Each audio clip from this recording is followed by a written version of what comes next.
Okay, so I'm out here today. I have 3 bows. I have the 3 Sudbury bows that I will be mailing out to the Virginia Museum of Living History.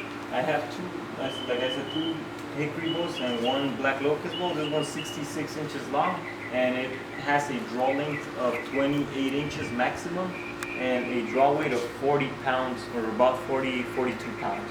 And the reason I decided to make this video is to show you guys how you're gonna string these bows and the proper way to take care of them.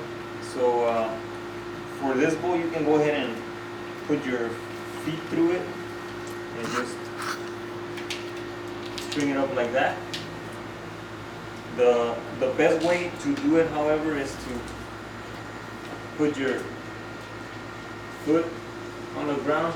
You want to make sure you have a piece of leather or a rag in there so you don't damage the knot. You just pull it and you push it, and you can string it that way too. That's probably the best way to do it on this bow.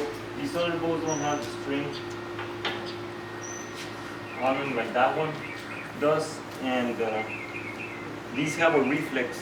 The belly of the bow is the side with burn marks, which these bows are heat treated, and because they have a reflex, they'll shoot faster.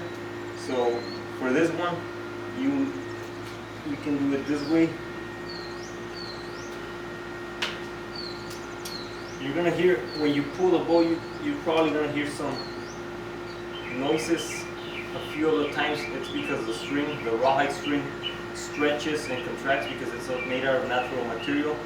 Also, another thing I would like to say is that when you get them, you're gonna see that they have a side which the string is centered. That's where you want to shoot the bow from. So you can be ambidextrous, which means that you can shoot him from either the left side or the right side for a right hand or left-handed archer. All the bows have this, so just make sure you find that side and then you can go ahead and shoot. Like for example, if this side the string is a little bit more aligned towards this side, but you turn it around and it's right in the center, so this limb is going to be the top limb and this limb is going to be the bottom limb, and then you can go ahead and shoot.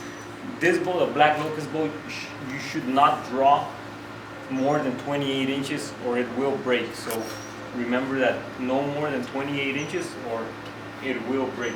The other ones you can go ahead and draw up to 30 inches, but this one, because of the shorter the shorter length of it, it has a shorter draw length. And black locust is also a little more brittle than is the hickory, so make sure you don't draw it more than 28 inches. On the arrows, because the string is so thick, if you have any arrows, you might make sure you have this type of knock. That way you can just go ahead. The traditional way to shoot it would be to grab it like so, and then you pull it. You can also do the modern release or the Mediterranean release with 3 fingers. And I'm going to be sending you guys this arrow as well as a gift from me to you. And this one has a chert-tipped arrowhead, and it's made out of river cane. It has a foreshaft. You can take it off. I'm going to send you guys this arrow as a display arrow, so you can shoot it, but I just wanted you to have it with the set with the 3 bows, and just have something to show you in case you guys don't have anything.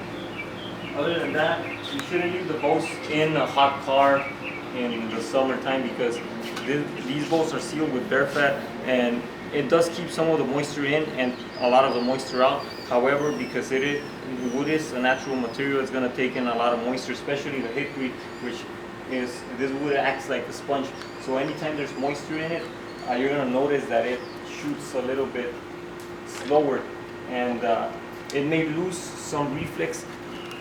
If it gets too humid, it may lose some of its reflex, and it may begin to take on some string follow. So it's very important that you guys put either bear grease, lard, or oil on the bow once every 2 weeks for about the first 6 months. Then after that, you can apply every once a month or once every 2 months. And the way, when you take the string off, all you need to do is take it off from this side, and you do that, and then you flex it the other way a little bit, and it's gonna recover some of its reflex. After you leave it resting for a few hours, it'll go back to its original shape, and if it doesn't, that's because the moisture got into it, but it usually it won't regain it.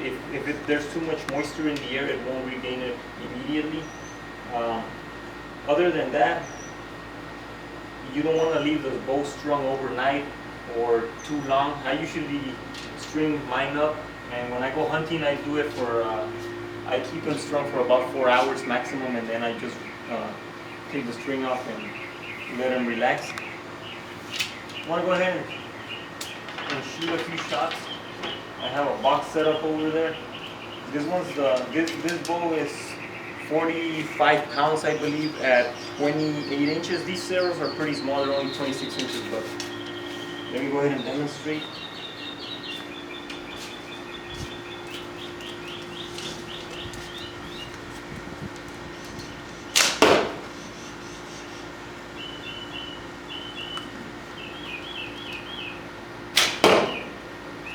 There you go. And one last thing is that the string is going to stretch and contract because it's also prone to humidity and moisture. So you want to also put some wax in there. As you can see, when I started this video, this string, this is about 6 inches. So when I started the video, this was at about 7 inches. So it already stretched about 1 inch.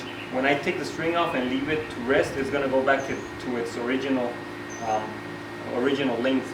And once you put it back in there, and then with the moisture, the humidity, right now it's kind of humid because we just watered out here, so that probably had an effect on it, and it kind of stretched. Let's see, what else do I have to cover? I think that's pretty much it. I would like to thank you guys for giving me the opportunity to recreate the past, because I love making these weapons, and it has really been a pleasure. If you guys have any questions, or if you need anything else from me, maybe some arrows, some river cane arrows, I'll be happy to help you guys out. I talked to Connie, and I believe I told her I was going to donate one of my bows in the future. It's going to be a different type of bow, and that was also common to the eastern woodland. So I'm looking forward to making that for you guys. Thank you.